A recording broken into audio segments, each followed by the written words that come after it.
Muy buen día, estudiosos de preceptos. Les habla Mercedes. Saludos y bendiciones para todos. Hoy hemos dado inicio a la semana número 4 de estudio bíblico que comprenden los capítulos del 18 al 22 del libro de Génesis. Y en esta ocasión, en esta porción de lectura, lleva por nombre Vayerá, que significa y apareció, haciendo referencia claramente a que nuestro Padre Celestial se le apareció a Abraham en el encinar de Mamre, mientras él estaba sentado a la puerta de la tienda en el calor del día. Y bueno, así inicia Génesis 18, donde nuestro Padre Celestial se le aparece a Abraham ya por tercera vez, pero ahora mediante ángeles que le vienen a visitar.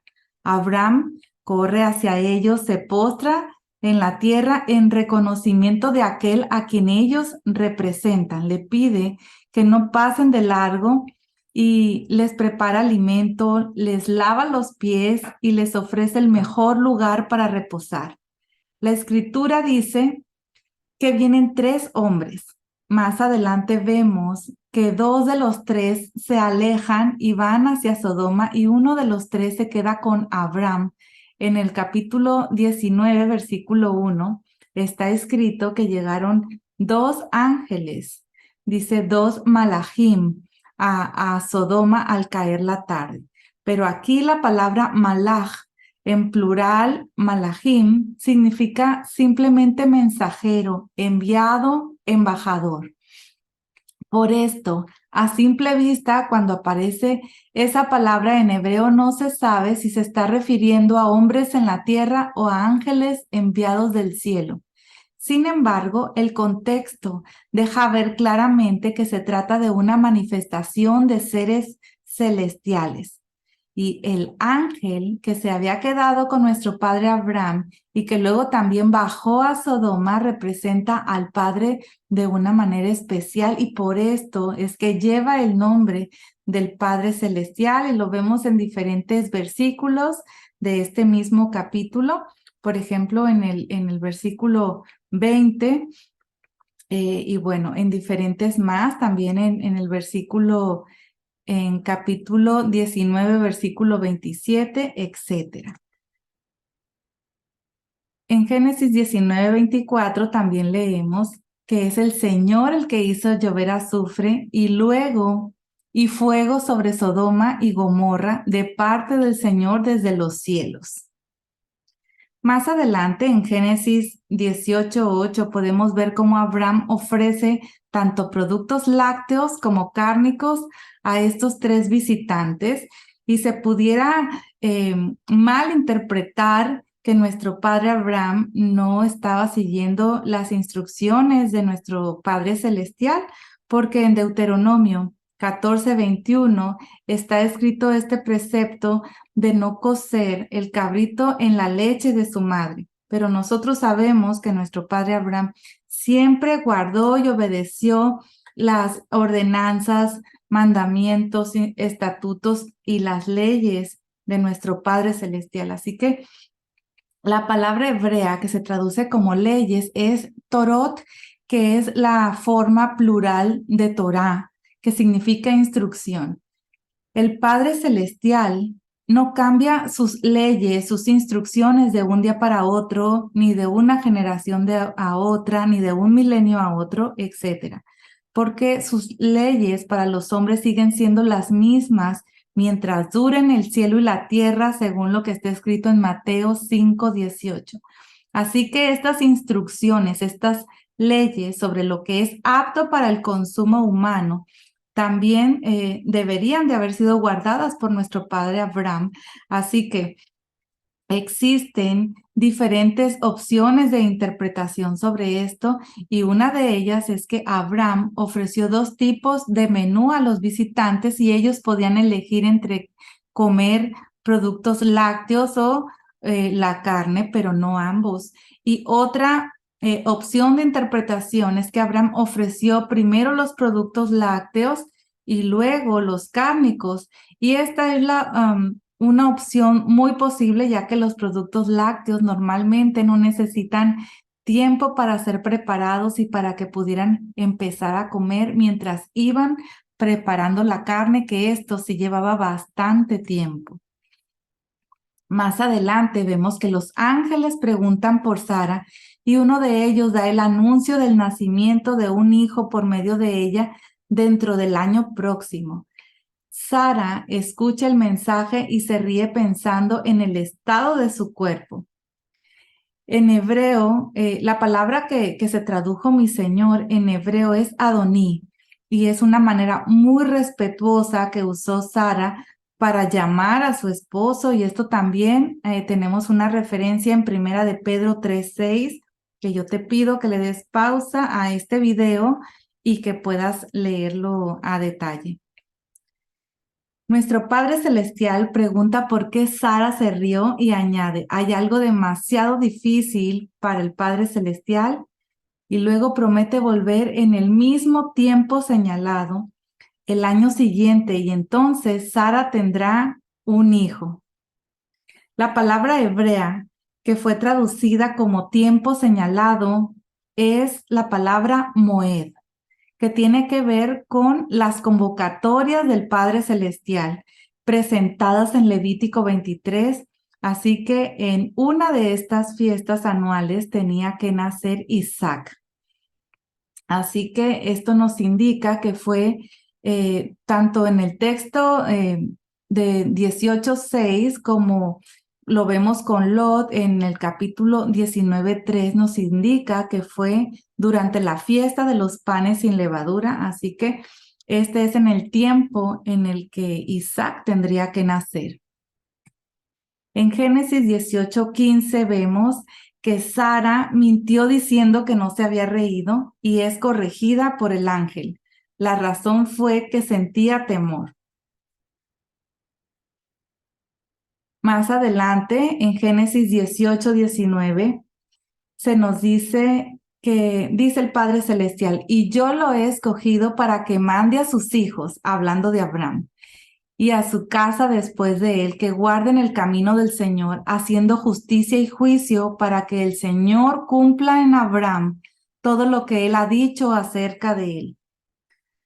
Vemos aquí que la condición para que las promesas puedan ser cumplidas para los hijos de Abraham es que se transmita a los hijos el camino de justicia. Hay muchos otros textos que hablan de lo mismo en Éxodo, por ejemplo, 10, en Éxodo 12, 27, Deuteronomio 4, en Salmo 78, Proverbios 22, etc. Los hombres se levantan para ir a Sodoma y entonces Abraham los sigue para despedirlos mientras van caminando juntos. El Padre Celestial le revela la causa por la cual él había venido. Le dice que el clamor del pecado de Sodoma y Gomorra es tan fuerte en los cielos que hace falta un juicio divino. 2 de los ángeles se van para Sodoma y Abraham se queda hablando con uno de estos ángeles pidiendo misericordia a favor de los justos de Sodoma. Se nos dice en Génesis 18:23 que Abraham se acercó y la palabra hebrea traducida como se acercó es Vayigash. Y esta palabra es usada en 3 sentidos y uno de ellos es guerrear y tienes ahí la cita. Otro sentido también con la cual se usa esta palabra es humillarse. Y también esta palabra se usa en el sentido de interceder. Así que con todas estas intenciones, Abraham se acercó al Padre Celestial. En los versículos del 23 al 23, ahí existe un desafío, una oposición al Padre Celestial. En los versículos 27 al 23 al 29 hay humillación y en los versículos del 30 al 32 vemos que predomina la intercesión. Vemos más adelante que se dice que si hay 10 justos en la ciudad, entonces esta ciudad no será destruida. En las escrituras, el número 10 representa la totalidad. En Génesis 1 aparece la frase dijo Dios 10 veces en relación con la creación de todo. 10 justos representaría toda la ciudad de Sodoma. 10 mandamientos representan toda la Torá. 10 espías representan todo el pueblo. El diezmo representa todos los ingresos, etc. Incluso en el judaísmo se necesitan 10 varones justos para poder construir un minyan, es decir, una asamblea legal representativa para todo Israel, tanto incluso para la oración en la sinagoga como para ciertos trámites legales se considera necesario tener un minyan, 10 varones. Más adelante, en Génesis 19, vemos los 2 ángeles que llegan a Sodoma por la tarde. Lot se levanta de su puesto de juez en la puerta y los recibe inclinándose hasta el suelo. El hecho de estar sentado en la puerta significa que ocupaba un puesto importante de concejal en la municipalidad de esa ciudad. En esa época, el gobierno de las ciudades estaba sentado en las puertas. Así que cuando el Mesías dice que las puertas del reino de la muerte no prevalecerán contra la congregación edificada por él, esto se trata de un hebraísmo que hace referencia a los gobiernos de los gentiles que no van a poder impedir el crecimiento y el triunfo de la congregación del Mesías. Así que bueno, regresando, Lot se levantó ante estas personas en señal de respeto. En el judaísmo se sigue la regla de levantarse ante personas de mayor rango, como lo vemos, por ejemplo, en Levítico 19:32. Los ancianos deben ser honrados por los más jóvenes. El no levantarse cuando un padre o un anciano entra en una habitación constituye una falta de respeto entre los temerosos del pueblo de Dios. Esta es la manera de tratar a una persona que tiene un rango superior por ser padre o abuelo, o por su edad, o por su posición de autoridad en una sociedad o en la comunidad de creyentes, etc. Cada uno de estos puestos representan al Padre Celestial y al mostrar respeto a ellos de una manera visible, se está honrando a Dios, que es el juez supremo que ha delegado de su autoridad a esas personas, dándoles el puesto que tienen. El respeto que uno tiene al Padre Celestial tiene que ser manifestado ante las autoridades que han sido puestas por Él. Dice la Escritura que se postró. Y esta palabra, la raíz de esta palabra hebrea es shahá, que significa inclinarse en reverencia. La palabra fue traducida al griego como proskuneo, que tiene el mismo significado, pero ninguna de estas palabras corresponde a la palabra en el español de adorar en el sentido de inclinarse en respeto ante el Altísimo. Puede ser entendido de esta manera cuando son usadas en relación con el culto al Padre Celestial, pero no es el sentido principal de estos términos. Si shahá hubiera significado adorar, constituiría un pecado el hecho de que Lot se inclinara hasta la tierra ante estos ángeles del Altísimo. Según Filipenses 2, dice que toda rodilla tiene que doblarse en el nombre de Yeshua. No significa que tienen que doblarse ante Yeshua, sino ante el Padre en el nombre de Yeshua, lo cual significa que por medio de Yeshua todos reconocerán la autoridad máxima del Padre, y así el Padre será glorificado por medio del Hijo, tal y como está escrito en Filipenses 2:11. Ya que esta cita de Filipenses 2:11 es una cita de Isaías 45, del 23 al 25. Vemos entonces que Lot les ruega que se hospeden en su casa una noche, pero ellos no quieren. Prefieren quedarse en la calle durante la noche. Pero por la insistencia de Lot, él logra convencerles y así entran a comer panes sin levadura con él. Cuando se van a acostar, todos los hombres de la ciudad rodean la casa, pidiendo que se les entreguen los dos visitantes para tener relaciones homosexuales con ellos. Lot sale para hablar con ellos, pidiendo que no obren perversamente con los huéspedes. Les ofrece a sus dos hijas vírgenes en lugar de los varones, pero los hombres no lo aceptan y se vuelven violentos. Los dos ángeles intervienen metiendo a Lot en la casa. Luego cierran la puerta y hieren a los hombres con ceguera para que no encuentren la puerta. Enseguida advierten a Lot que van a destruir la ciudad y le ordenan sacar a sus familiares de ese lugar. Finalmente, los dos ángeles tendrán que actuar. Toman a Lot, su esposa, sus dos hijas, y los saca poniéndolos fuera de la ciudad diciendo, huye por tu vida, no mires atrás y no te detengas en el valle. Escapa al monte para que no perezcas. Sin embargo, para salvar su vida, Lot pide al Padre Celestial permiso para huir a una ciudad pequeña que no está muy lejos. Así que el Padre Eterno accede a la petición de Lot y promete no destruir la pequeña ciudad llamada Zoar. El sol sale mientras ellos van corriendo y justo en el momento de llegar, el Padre Celestial hace llover sobre Sodoma y Gomorra azufre y fuego que destruyen aquellas ciudades, incluyendo todo el valle con sus habitantes.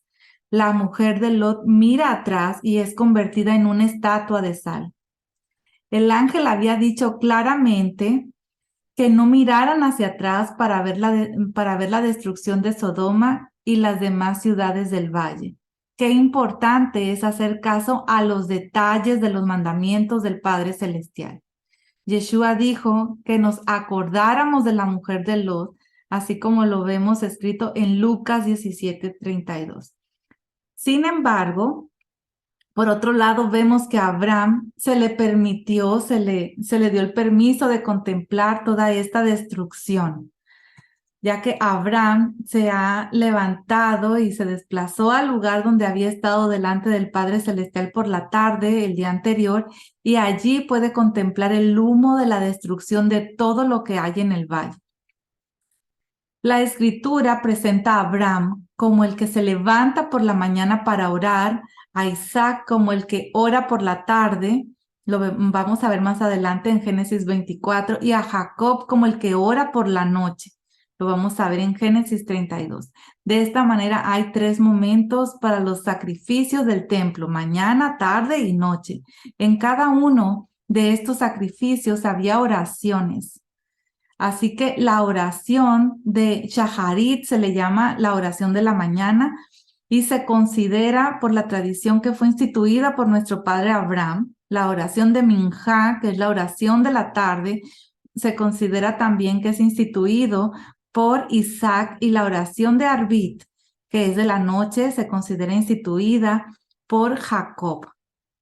Así que volviendo aquí al relato, por temor, Lot sale de esa pequeña ciudad y se muda a una cueva en la montaña junto con sus 2 hijas. Allí, la mayor toma la iniciativa de emborrachar a su padre para poder tener un hijo con él. La menor sigue su consejo y ejemplo, y así las 2 quedan embarazadas por su padre sin que él se dé cuenta de ello. La mayor llama a su hijo Moab y la menor le llama a su hijo ven a mí. Estos 2 hijos se convierten en 2 pueblos, el pueblo de Moabita y el pueblo amonita. Las 2 hijas de Lot tuvieron estos 2 hijos que llegaron a ser estos 2 pueblos, y más adelante vemos cómo la moabita Ruth entraría en la congregación de Israel por el casamiento con Boaz, y se convertiría en uno de los ancestros del rey David y del Mesías. De la misma manera, el rey Salomón se casa con una amonita, Naamá, y engendra a Roboam. En Deuteronomio 23, 3, 4, vemos que está escrito que ningún amonita ni moabita entrará en la asamblea del Señor. Así que es muy fácil preguntarnos cómo es posible entonces que estas dos mujeres de estos dos pueblos entren a la asamblea, al pueblo de Israel. Bueno, pues existe una interpretación rabínica que en la época de los jueces habían establecido que el mandamiento de la prohibición de los moabitas y amonitas solo eran aplicables a los varones y no a las mujeres. Así se había establecido una manera de interpretar esa instrucción. Fue una instrucción de hombres porque fue una instrucción dada por los jueces en la época de los jueces. Y así se aplicaba a la Torá en esa situación en la que ellos estaban viviendo. Y vemos más adelante que el juez y el gran profeta Samuel confirmó esta alajá hecha por estos jueces de Israel. La confirmó ungiendo a David como rey de Israel. Esto lo hizo por orden divina. Así es que el Padre Celestial mismo apoyó esta alajá hecha por los hombres que excluían a las mujeres de estos mandamientos que están aquí en Deuteronomio 23, 3, 4. La mayor llamó a su hijo del padre, es lo que significa el nombre, y la menor era más discreta y llamó a su hijo hijo de mi pueblo. Más adelante, cuando los hijos de Israel iban a entrar a la tierra prometida, recibían la orden, la instrucción de no maltratar a los dos pueblos de Moab y Amón.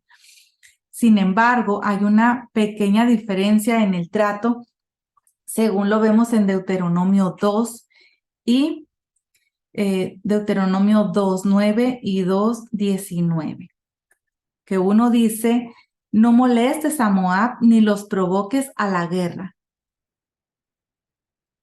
Y Deuteronomio 19a dice, cuando llegues frente a los hijos de Amón, no los molestes ni los provoques. Es decir, con Amón es no molestarlos ni provocarlos de ninguna manera, y con Moab es no provocarlos hasta el punto de la guerra. Así que vemos que hay diferencia en el trato del pueblo de Israel con estos dos pueblos. Más adelante, en el capítulo 20, vemos que Abraham se muda de ahí hacia la tierra del Negev en el sur. Y una vez más, miente acerca de su esposa y Sara es tomada como mujer por el rey de Gerar. Este rey filisteo la secuestra para casarse con ella y esto constituye un ataque muy grave contra esta palabra, esta promesa del hijo que iban a hacer al año siguiente. Pero el Padre Celestial interviene, arregla esta situación y la forma en que lo hizo es que le envía un mensaje de advertencia en un sueño y Sara es devuelta a su marido junto con ovejas, vacas, siervos y mucha plata. Además, Abraham recibe permiso para habitar en todo su territorio. El rey es salvado de la muerte mediante la intercesión de Abraham y todas las mujeres de su reino son sanadas de la esterilidad que se les había venido por causa de Sara. Abraham es llamado profeta. En hebreo es Naví. Es la primera vez que la palabra aparece en las Escrituras. El Salmo 105:15 hace referencia a este momento en la vida de Abraham, así como está escrito, no toquen a mis ungidos ni hagan mal a mis profetas. En ese texto vemos que una de las tareas más importantes de un profeta es la intercesión por los necesitados. Abraham tenía que orar por un pueblo y un rey que había secuestrado a su esposa, y cuando oró por los gentiles, el Padre Celestial sanó a su esposa. También lo vemos en Job 42:10, que el Señor restauró el bienestar de Job cuando éste oró por sus amigos, y el Señor aumentó el doble de todo lo que Job había poseído. El Padre Celestial, vemos más adelante ya en el capítulo 21, que el Padre Celestial visita a Sara de manera que pueda concebir y dar a luz un hijo a Abraham en el tiempo señalado, y Abraham le pone el nombre de Isaac. A los 8 días él circuncida a su hijo conforme al mandato de Dios. Abraham, aquí ya vemos que tiene 100 años y al nacer Isaac, y cuyo nombre significa se reirá. Sara dice que Dios le ha hecho reír y que todos los que la oigan se reirán con ella. El niño va creciendo y en el momento de ser destetado, Abraham le hace un gran banquete.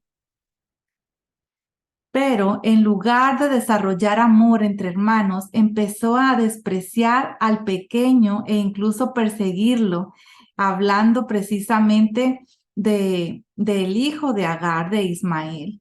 Y lo vemos también en relación, esta cita con Gálatas 4:29, que dice, pero así como entonces el que nació según la carne persiguió al que nació según el Espíritu, así también sucede ahora. Ismael trata mal a su hermano y al verlo, su madre le dice a su marido que eche fuera a la sierva con su hijo.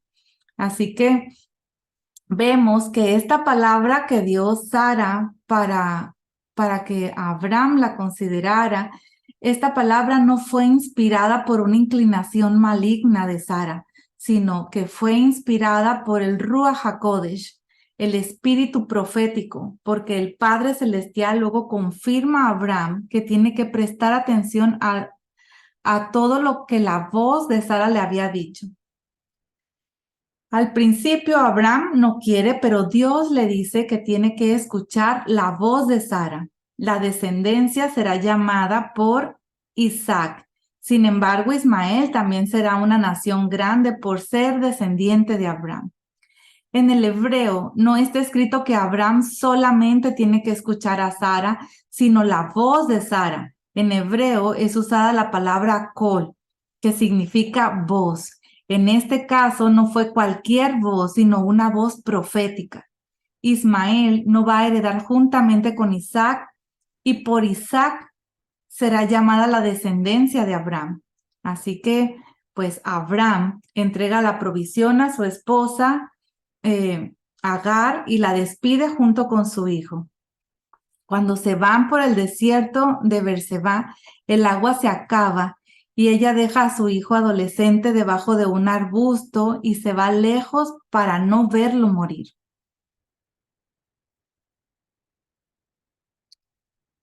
Agar abandona a su hijo en el momento más crítico de su vida y además se ve que había olvidado completamente la palabra que el ángel le había dado acerca del futuro de su hijo. En ese lugar ella empieza a llorar. Dios escucha la voz del joven y un ángel de Dios se comunica con Agar desde el cielo dándole aliento. Entonces Dios abre sus ojos de modo que pueda ver el pozo de agua y así es capaz de salvar al joven. El pozo estaba allí todo el tiempo. Así es que la enseñanza en este pedazo, en esta porción de la escritura nos dice que en nuestras crisis y problemas no necesitamos subir al cielo o bajar al abismo para buscar la solución. Lo que nosotros necesitamos es tener una buena relación con nuestro Padre Celestial para que nos abra los ojos y que podamos ver la solución que está muy cerca de nosotros. Así que si estás en una crisis, abre tus ojos y mira que la solución está a tu lado, así como está escrito en 1 Corintios 10:13. Más adelante vemos que Abimelech, el rey de los filisteos, se da cuenta de que Dios está con Abraham y viene con su general Ficol para entrar en un pacto de amistad con él. Al aceptar Abraham la propuesta, hacen el juramento y Abraham toma 7 corderas del rebaño y las entrega a Abimelech como señal de que él había cavado el pozo en ese lugar. Por eso le dieron el nombre de Berseba, el pozo del juramento o el pozo de los 7.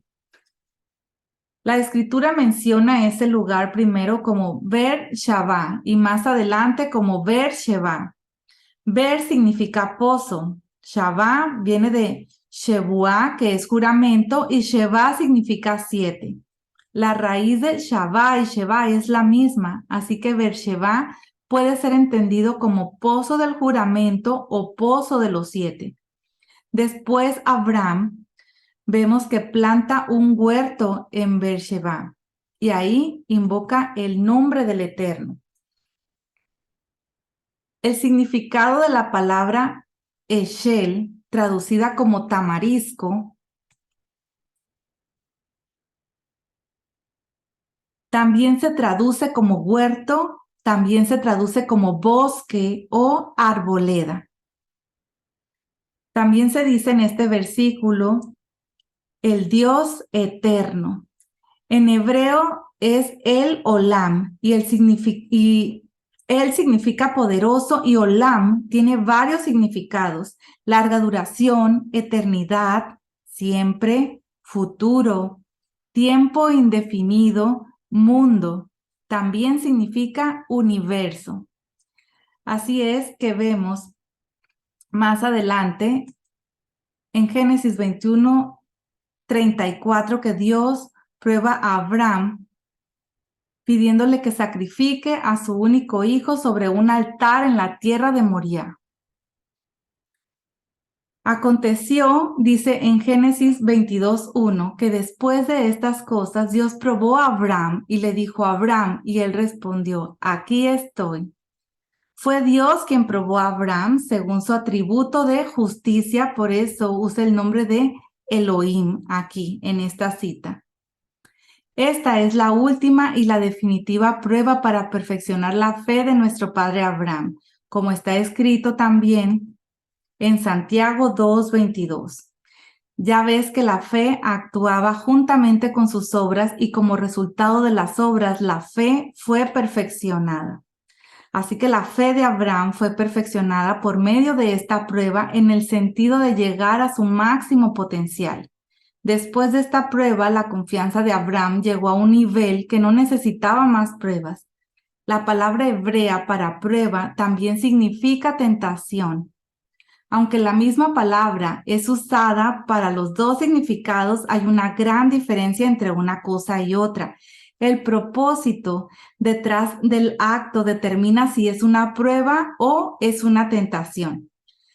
Mira, si el propósito es hacer que la persona caiga en desgracia, entonces es una tentación. En cambio, si el propósito es hacer que la persona suba a un nivel más alto, entonces es una prueba. Dios no puede tentar a nadie, así como lo vemos escrito en Santiago 1, del 13 al 15. El propósito de la prueba es elevar a la persona. Cuando uno ha pasado la prueba, tiene siempre una gran recompensa. La recompensa mayor que el ser humano puede recibir es un carácter aprobado, tal y como lo vemos escrito también en Santiago 1, del 2 al 4. Si una persona no pasa la prueba que el Padre Celestial le pone, tiene dos opciones: hacer la prueba una y otra vez hasta que la pase o finalmente ser eliminado.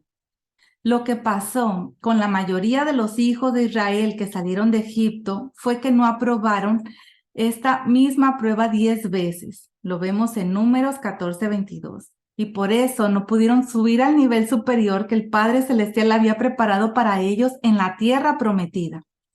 Así que si estás en una prueba en estos momentos, lo mejor es no quejarnos, sino poner la confianza en el Padre Celestial y sus promesas, y llegarás a un nivel superior en su reino y tu carácter será más semejante a su Hijo, lo cual es la meta de nuestro Padre Celestial para tu vida, según lo que leemos en Romanos 8:29. En Génesis 22:2 vemos la palabra hebrea traducida como ahora, y esta palabra es na. Tiene principalmente dos acepciones, es decir, por favor y ahora. Esto quiere decir que se puede traducir toma por favor a tu hijo. No es una orden fuerte lo que estamos viendo aquí en este en este versículo, sino que es una petición suave. Nuestro Padre Celestial quería probar la sinceridad de Abraham, si realmente estaba buscando los deseos del cielo o sus propios deseos. Llevaba mucho tiempo sin sacrificar animales y ahora el Padre Celestial le pide a su hijo, el que más amaba. Así que si no estás dispuesto a sacrificar por amor al Padre Celestial lo que más te gusta, entonces tienes algo en tu vida que está delante de Él. Y eso se ha convertido en un Dios falso para ti. El Padre Celestial tiene que tener ese primer lugar en nuestras vidas, y si hay algo en tu vida que desafía ese lugar, Él te va a pedir que lo sacrifiques. La pregunta es, ¿estás dispuesto a ello? La tierra de Moriah, que se menciona en el versículo anterior, es Jerusalén, tal como lo vemos escrito aquí en Segunda de Crónicas 3:1. La palabra Moriah alude a que allí se darían instrucciones a todo Israel. Abraham era un compañero de pacto con el Padre Celestial porque se necesitaba la obediencia total de Abraham para poder cumplir sus propósitos en su vida y producir por medio de aquel simiente de la mujer que había sido prometido a Adán y a Eva. Esto lo vimos en Génesis 3:15. Y como Abraham le entregó su único hijo, así el Padre Celestial entregó a su hijo único, para hacer un sacrificio de pecado, no solamente por la descendencia de Abraham, sino por todo el mundo. Así que con obediencia inmediata, lo que hace Abraham es que se levanta muy de mañana y sale de viaje con su hijo y dos de sus criados, hasta llegar al lugar que Dios le había dicho 3 días más tarde.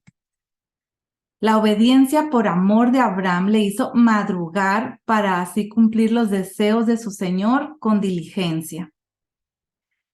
La palabra hebrea que se tradujo en los versículos 3, en el versículo 4, 9 y 14 como lugar, es la palabra Macom. Muchas veces tiene una alusión al Padre Celestial y es uno de sus muchos nombres, especialmente en relación al lugar del templo. Habla de su omnipresencia, pero también de su presencia manifestada en un lugar específico. Dios había prometido mostrarle a Abraham el lugar. Por lo tanto, cuando dice que vio el lugar, no era verlo de una forma simple, sino que se trata aquí de verlo de una manera profética. La expresión que está aquí en Génesis 22:5, la expresión volveremos indica que Abraham creía que el Padre Celestial iba a resucitar a su hijo por falta de las promesas que había dado por medio de él. Y esto también lo vemos escrito en Hebreos 11, del 17 al 19. En Génesis 22:6, esto es muy interesante porque se habla que Abraham toma la leña del holocausto y la pone sobre Isaac, su hijo, y tomó en su mano el fuego, el cuchillo, y los dos iban juntos. La leña fue puesta sobre Isaac como una alusión al momento cuando la viga horizontal iba a ser puesta sobre los hombros del Mesías, cuando lo vemos en Juan 19:17. También habla de que los dos iban juntos.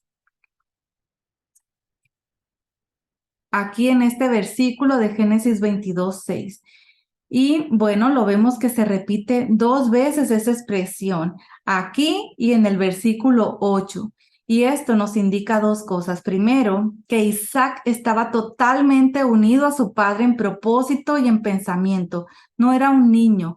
Él tenía alrededor de 30 años y su deseo era hacer la voluntad de su Padre Celestial y obedecer a su Padre terrenal. En segundo lugar, significa que el Mesías iba a subir para ser sacrificado en completa unión con su Padre Celestial, así como lo vemos en Juan 16:32, que dice, miren, la hora viene y ya ha llegado en que serán esparcidos cada uno por su lado y me dejarán solo. Y sin embargo, no estoy solo porque el Padre está conmigo. También lo vemos escrito en 2 Corintios 5:19. En Génesis 22:7 y 8 vemos que Isaac pregunta por un cordero y Abraham dijo que Dios iba a proveer para sí un cordero. Le llama hijo mío. Y esto también es repetir esta frase 2 veces, es una referencia a Isaac y a el Mesías, el Hijo de Dios. Para que un sacrificio sea aceptado por el Padre Celestial, tendrá que ser ofrecido con alegría. Si alguien sacrifica algo con tristeza en su corazón, no le es agradable. Así que en estos momentos, tanto como Abraham como Isaac tendrían que superar sus emociones negativas y estar por encima de los deseos bajos de su naturaleza y fijar sus mentes en los propósitos del Padre Eterno que siempre son buenos. Abraham pensaba que Dios era poderoso para levantar de los muertos a su hijo, y esa fe en el Padre Celestial para la resurrección del Hijo es la que salva a todos aquellos descendientes suyos que van a ser como las estrellas. Había aquí 2 ingredientes en la fe de Abraham en cuanto a su hijo. Uno de ellos es que creyó al Padre Celestial para que el Hijo fuera engendrado de una manera milagrosa. Y el otro ingrediente es que creyó en el Padre Celestial para la resurrección de su Hijo. La misma fe es para todos los hijos celestiales de Abraham. Creer que el Hijo de Dios ha sido engendrado de manera milagrosa y creer que el Padre Celestial lo ha levantado de los muertos, como está escrito en Romanos 4, del 16 al 25. Por favor, tómate un tiempo para leer esta cita por completo.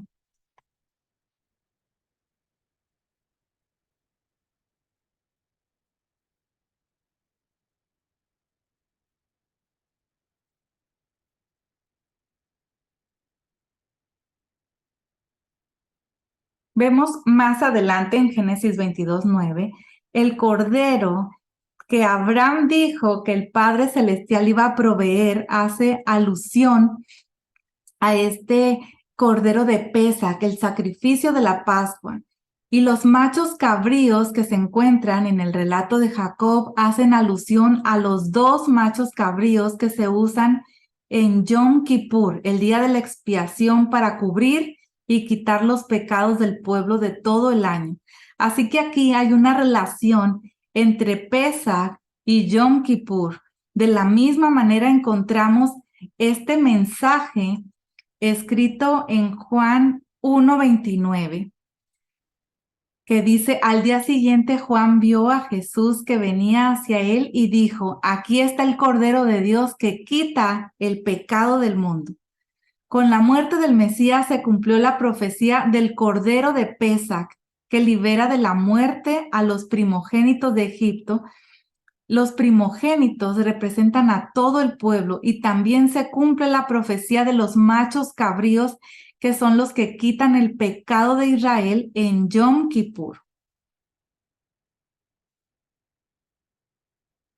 Más adelante vemos que aquí aparece el nombre de nuestro Padre Celestial de 4 letras, por primera vez en este capítulo.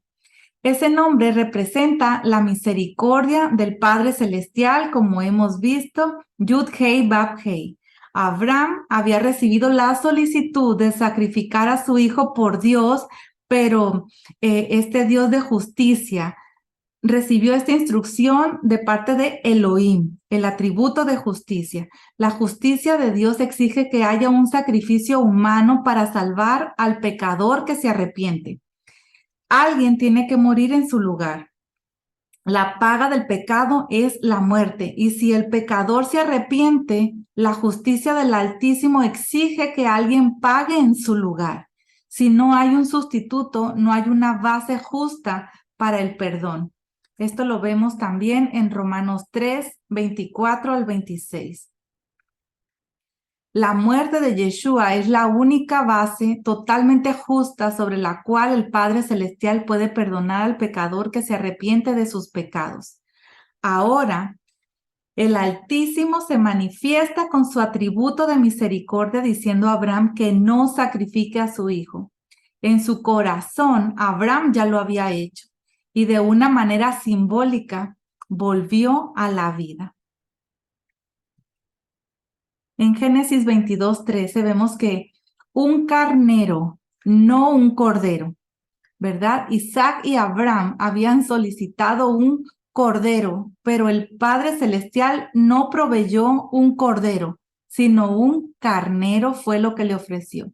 El cordero de Dios que quita el pecado del mundo quedó pendiente para otra ocasión.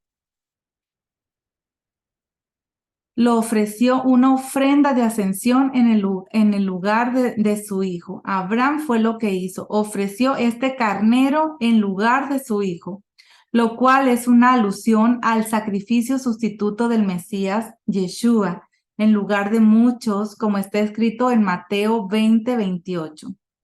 Así como el Hijo del Hombre no vino para ser servido, sino para servir y para dar su vida en rescate por muchos. Vemos en Génesis 22:14 que se dice, el Señor proveerá. En hebreo es Yud-Hei Vav-Hei Jireh, lo cual significa en sentido simple que el Padre Celestial elegirá y verá. También implica provisión, puesto que prever implica también el hecho de proveer. Así que en ese lugar el Padre Celestial tendrá sus ojos para elegirlo y ver los sacrificios de los hijos de Israel que se han dado y que serán dados durante el reino mesiánico. También implica que en ese monte el Padre Celestial proveería para sí el cordero que fue solicitado anteriormente. También significa que en ese lugar el Padre Celestial se mostrará no solamente a Israel, sino a todo el mundo, como está escrito en Isaías 52:10. Ya que en ese lugar el Padre Celestial mostró en público no solamente su justicia, sino que también mostró su misericordia al entregar al Mesías para hacer un sacrificio.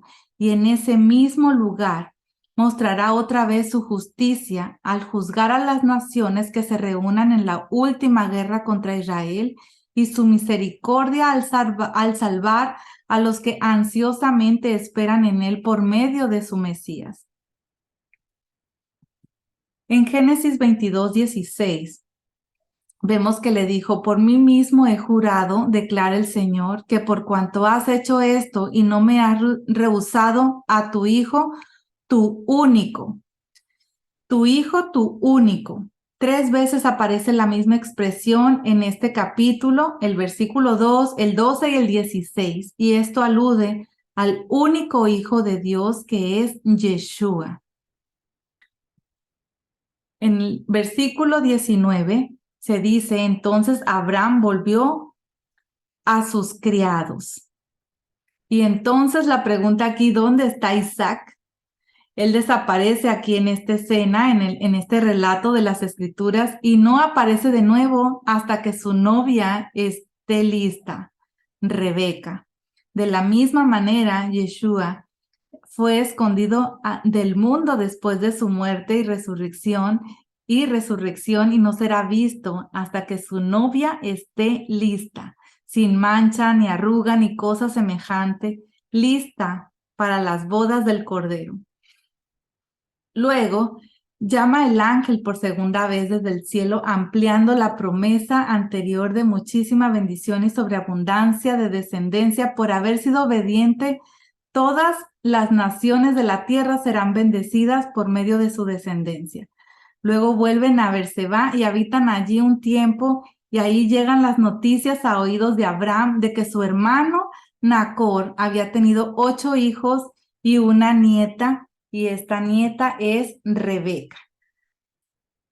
Bueno, familia, pues hasta aquí la clase de la semana. Agradecemos mucho, mucho, mucho por apoyarnos, dando un like a este video, compartiendo en tus redes sociales, dejándonos un comentario. También puedes incluirte con nosotros en el grupo que tenemos en Telegram, el grupo de preceptos. Nos reunimos los martes para hacer una reflexión de la semana, del estudio de la semana, para orar juntos como familia, para marcar una línea de trabajo interno, ya que el objetivo de la escritura es hacernos cada vez más y más semejantes a nuestro Padre Celestial, forjar el carácter de Yeshua en nuestra vida. También tenemos dinámicas que te van a mantener siempre pensando en la porción de la semana, así que estás totalmente invitado, invitada, y bueno, pues les agradezco por este tiempo.